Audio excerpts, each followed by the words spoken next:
Hey guys, what's going on? James here, and in today's video we're going to be talking about how the Tampa Bay Buccaneers have franchise tagged left tackle Donovan Smith.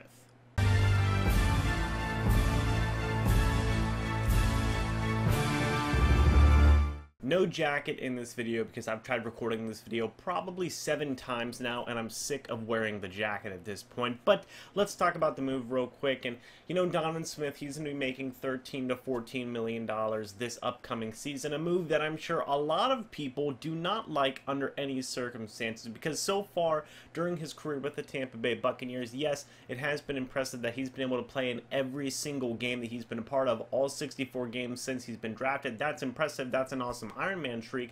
I think that we can all agree that Donovan Smith has been a very inconsistent left tackle. There's been a lot of moments where he is shown to be a pretty darn good left tackle, and there's also been a lot of moments where he is shown to not be a very good left tackle, and I think it's that inconsistency that has a lot of Bucs fans very nervous about giving Donovan Smith a long-term type contract, especially at the type of money that he is asking for.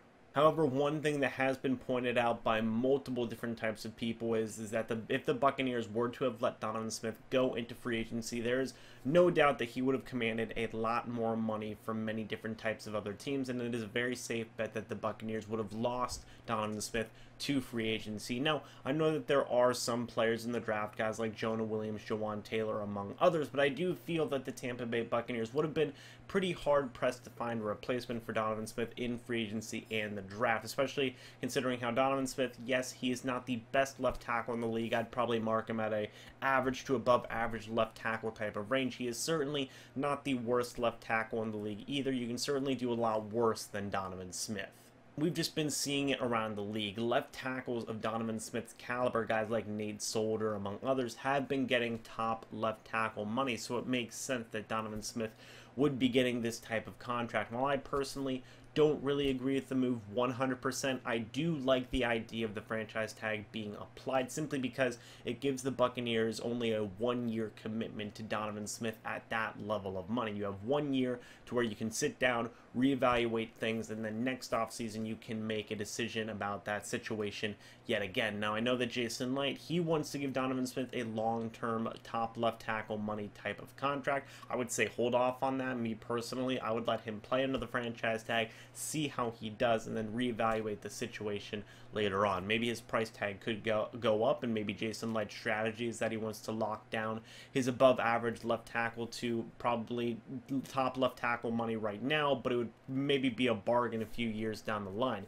Maybe that's the thinking of that. You know, we'll just have to wait and see how things go, but as of right now, Donovan Smith, he is under the franchise tag.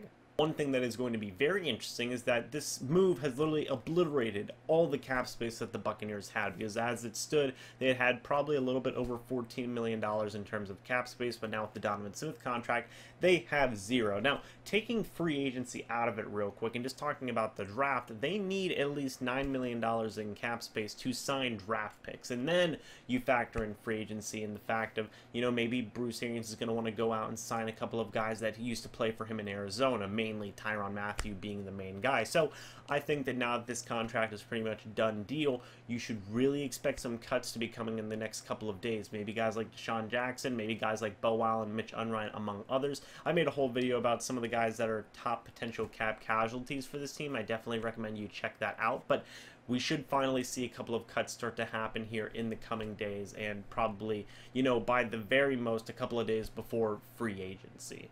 Definitely puts a damper on re-signing guys like Quan Alexander and Adam Humphries, because it's just so much money. I fully expect Adam Humphries to just go into free agency and sign with another team. But Quan Alexander, maybe they can free up a little bit more cap space to re-sign him, because I know he's probably one of the guys that a lot of people want the most. So I still think that that move's definitely a possibility, but re-signing a guy like Adam Humphries, it's probably not going to happen at this point, especially considering how much money Donovan Smith was just given. But I want to know what you guys think about all this down in the comment section below. What do you think about Donovan Smith receiving the franchise tag? Do you agree with it? Do you disagree with it? I don't feel that he deserves that kind of money yet. I still want to see him show that he can be a little bit more consistent. I mean, it has been 4 years now, so you know what's going to change. I think the new coaching staff will help out a lot, but I am kind of happy that it is a 1-year deal, so we don't have to you know, commit to him long term right now as it stands. But let me know what you guys think about all of this down in the comment section below. What move do you feel that the Buccaneers are going to do now to free up a little bit of cap space? I want to know. But thank you so much for watching. Hope you all enjoyed. And as always, I'll see you in the next video or the next live stream. But until then, and as always, goodbye for now, and go Bucs.